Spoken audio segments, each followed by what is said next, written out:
All right, what's going on, guys? It's Wednesday. The next day, we finished up all of this stuff, bagging it. We actually haven't, what do you call that thing? This thing sealed it yet. So today we're just gonna seal that. I came in super late because this morning I didn't feel good, so it's around 3:30 already, or 4 o'clock. So not much is gonna get done today, but we'll still get stuff done as much as possible. All right. So I think the beauty of days like today is that I have systems in place, and I have employees, and I have partners, and I have a brother that knows exactly what has to get done for the goals of this company already. So they pick up whenever I slack, and I pick up whenever they slack, and that's just the beauty of having systems automated, so that even if you're out, that the company doesn't stop. That's, I think, the concept of a company is that you're not a one-man show, that everybody's working collectively to get to one place. And it's really hot in here, so I'm starting to sweat. But yeah, so I would say that if you are working alone, try to set up systems and in place so that you can get covered, because you're not always going to be fully active every single day of the week. You're going to get sick, you're going to whatnot, and on those days you don't want the company to stop. You want it to rotate even without you. So try to think of like ways that you could work with people around you and form partnerships so that they could pick up wherever you're lacking. And I think it's a concept that goes back in time too, to early days of like where all the little nations were scattered, and those that were able to come together and form a larger community. You have more power together. So in the end, it's a win-win.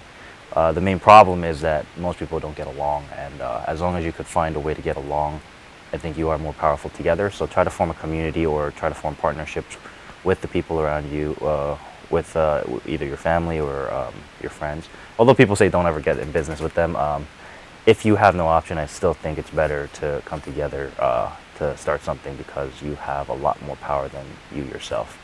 And days like this kind of show that power, or that point. Yeah.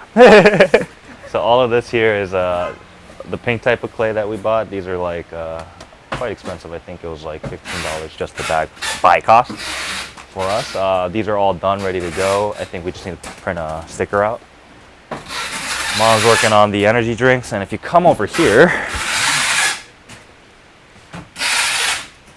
see, this place is kind of clearing out. So it's almost done, but it's not quite done yet. And we just ordered another, like, I think $14,000 worth of drinks, just to have enough for Christmas time. So that should be good. Although when that comes, that's going to be another, couple days of work. Over here, we got this other clay done, the second drum that you saw yesterday. So right here, we got the orange/brown clay that we were working on. This one's not done. This one, we still have to clean the powder in between so that we can heat seal it.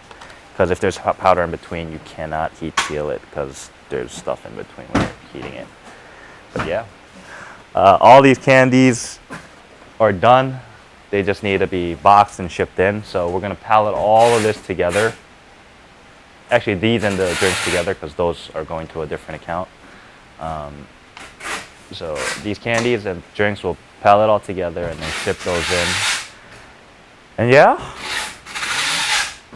So as far as the private label goes, what's happening right now is we just got our trademark approved for our brand, and it came out, and we submitted it to Amazon, and we just got that approved. So now anybody that was selling on our stuff, and there were people selling on our listing, we couldn't finally kick out, because they're not selling the real thing. They're selling fakes, and it's not our brand stuff.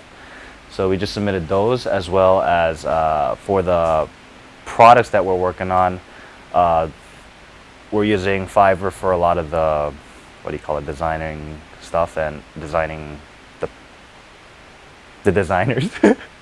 So we're using Fiverr for a lot of the designers, and one of them got back to us with one product that we're working on, and I think it just needs some type of update, because they didn't I mean, they got most of it right. They just don't have the product itself on there. So if you have a box and you don't know what's inside, it's not good. So that's going to get updated. But at this rate, it's already September, so I don't know if we're going to get most of our products in by Christmas if the design is taking this long. So that's a problem, but it's a trade-off between do we just go with any random design, or do we do it properly and risk not getting it in by Christmas? And I think you just got to find a balance of both. We're gonna ask them to redesign this a little bit by adding this portion of it. We'll see how long that takes, and whatever the next design is, as long as it's okay to a certain degree, we'll just go with it.